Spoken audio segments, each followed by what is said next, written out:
आयुष्याचा प्रवास साऱ्यांच्याच नशिबी असतो. काही लोक झुंजतात, थकतात, काही लोक हार मानतात, काहीच माणसं गाठतात यशाचा टप्पा.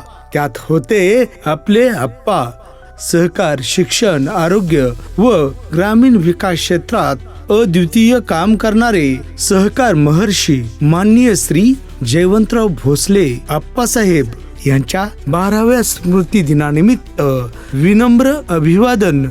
आप्पांच्या दूरदृष्टीमुळे आजही कृष्णा समूहाच्या वटवृक्षाखाली हजारो कुटुंबीय आपले सुखमय जीवन जगत आहेत.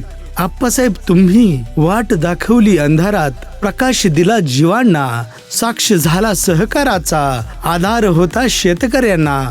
तुमच्यामुळे समृद्ध झालेल्या संपूर्ण कृष्णा काठाकडून आप्पासाहेबांना विनम्र अभिवादन. लेखन व अभिवाचन रणजित पवार पोतलेकर.